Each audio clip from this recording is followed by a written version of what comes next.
Hello বন্ধুরা, আমি আবারও চলে এসেছি নতুন একটি ইনফরমেটিভ ভিডিও নিয়ে।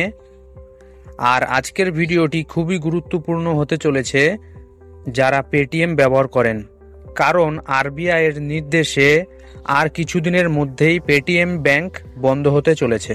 পেটিএম ব্যাংক কবে বন্ধ হয়ে যাবে এবং কেন আরবিআই পেটিএম ব্যাংক বন্ধ করে দেবে এবং পেটিএমে থাকা আপনার টাকারই বা কী হবে, আজ আমি এই সকল বিষয় নিয়ে এই ভিডিওতে আলোচনা করব।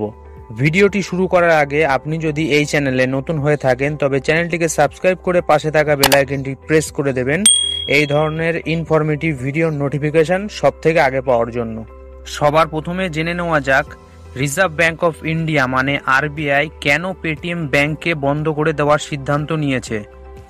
ভারতবর্ষে যত রকম ব্যাংক রয়েছে তাদেরকে সকলকে আরবিআই এর গাইডলাইন অনুযায়ী চলতে হয়, কিন্তু পেটিএম পেমেন্ট ব্যাংক বেশ কিছু নিয়ম লঙ্ঘন করেছে।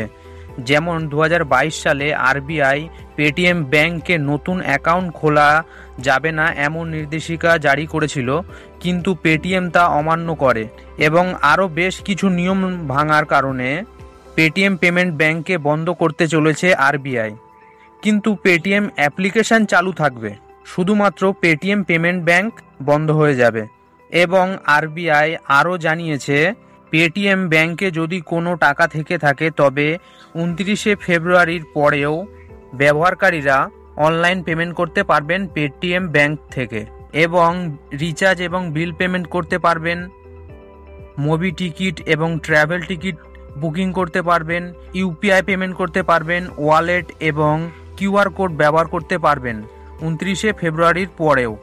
এবং আরবিআই আরও জানিয়েছে 29শে ফেব্রুয়ারির পরেও বেশ কিছু সমস্যায় পড়বে পেটিএম ব্যবহারকারীরা, যেমন পেটিএম থেকে পেটিএম ফাস্ট্যাগ ব্যবহার করতে পারবেন না এবং পেটিএম ব্যাংকে ব্যালেন্স অ্যাড করতে পারবেন না।